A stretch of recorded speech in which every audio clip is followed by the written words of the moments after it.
मायावती भी जिसके नाम से डरती है, वो चंद्रशेखर कैसे बना भीम आर्मी का रावण। योगी सरकार में उसके ऊपर रासुका लगाई गई, जेल भी भेजा गया, लेकिन रावण को जेल की सलाखें ज्यादा दिन तक नहीं कैद कर पाई।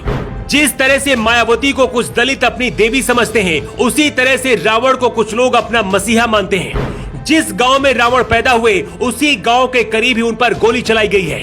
कांग्रेस से लेकर सपा जैसी बड़ी पार्टियां भी रावण का साथ लेना चाहती हैं, लेकिन एक गरीब घर में पैदा हुआ चंद्रशेखर नाम का लड़का भीम आर्मी का रावण कैसे बना, सबसे पहले इसकी पूरी कहानी आपको बताते हैं। साल 2017 में जब योगी आदित्यनाथ यूपी के पहली बार मुख्यमंत्री बने, उसके कुछ महीने बाद ही सहारनपुर के शब्बीरपुर गांव में दलित और सवर्णों के बीच हिंसा हुई थी। इस हिंसा के दौरान एक संगठन उभर कर सामने आया, जिसका नाम था भीम आर्मी, और इस संगठन के संस्थापक और अध्यक्ष हैं चंद्रशेखर। पेशे से वकील चंद्रशेखर के परिवार में 2 बहनें हैं और 2 भाई।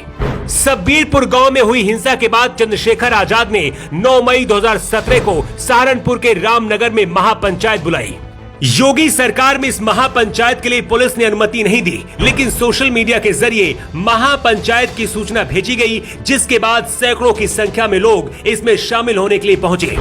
उस दौरान योगी आदित्यनाथ नए मुख्यमंत्री बने थे, अनुभव भी कम था, लेकिन भीम आर्मी को रोकने के लिए यूपी पुलिस मैदान में कूद पड़ी।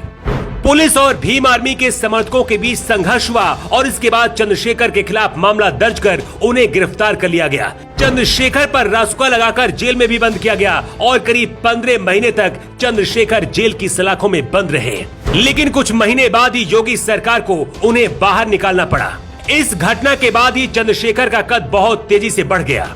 2022 के चुनाव में चंद्रशेखर आजाद योगी आदित्यनाथ के खिलाफ गोरखपुर से चुनाव लड़े, लेकिन योगी की आंधी में चंद्रशेखर की जमानत भी जब्त हो गई। चंद्रशेखर आजाद अपने नाम के आगे शौक से रावण लगाते हैं और उनके चाहने वाले इसे बहुत पसंद करते हैं। मायावती और चंद्रशेखर दोनों ही दलितों के नेता हैं। मायावती को चंद्रशेखर अपनी बुआ कहते हैं, लेकिन मायावती चंद्रशेखर से नफरत क्यों करती हैं, इसकी वजह भी बहुत खास है।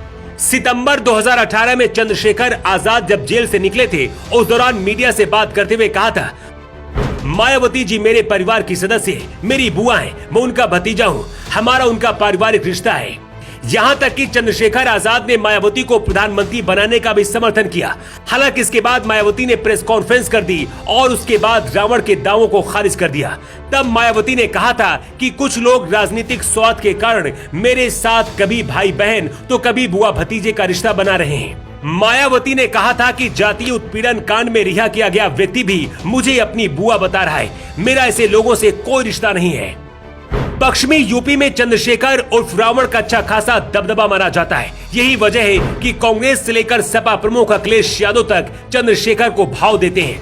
रावण कई बार मायावती से मिलकर बीएसपी से जुड़ने की कोशिश कर चुके हैं, लेकिन मायावती ने उन्हें भाव नहीं दिया। राजनीतिक जानकार ऐसा भी कहते हैं कि मायावती को डर है कि चंद्रशेखर का राजनीतिक कद बढ़ने की वजह से बसपा को नुकसान होगा। अगर यूपी का दलित चंद्रशेखर के साथ जुड़ गया तो मायावती की राजनीति खत्म हो जाएगी। भीम आर्मी दलित युवकों का एक पसंदीदा संगठन माना जाता है। सोशल मीडिया पर भी इस संगठन से लाखों लोग जुड़े हुए हैं। खास बात यह है कि संगठन में दलित युवकों के साथ साथ पंजाब हरियाणा के सिख युवा भी जुड़े हैं। सहारनपुर, शामली, मुजफ्फरनगर समेत पश्चिमी यूपी में ये संगठन अपनी खास पहचान बनाए हुए है। पिछले कुछ सालों से आपने देखा होगा कि यूपी से बाहर निकलकर दूसरे राज्यों में दलितों पर हुए अत्याचार पर रावण अपनी आवाज उठाते रहे हैं। चंद्रशेखर आजाद पर सहारनपुर के देवबंद में जानलेवा हमला हुआ है। दिल्ली से अपने घर छुटमलपुर कस्बे जाते समय उन पर 4 राउंड फायरिंग हुई। इस हमले में चंद्रशेखर आजाद बाल बाल बच गए। अखिलेश यादव से लेकर बीजेपी विरोधी दल इस हमले के बाद योगी सरकार को घेर रहे हैं। वैसे चंद्रशेखर रावण पर जिस तरह से जानलेवा हमला किया गया, उसे लेकर आप ही क्या राय है, कमेंट बॉक्स पर लिखकर जरूर बताएं। इसके साथ ही ये भी बताएं कि चंद्रशेखर आजाद उर्फ रावण की राजनीति को लेकर आप क्या सोचते हैं। द राष्ट्रहित के लिए ब्यूरो रिपोर्ट।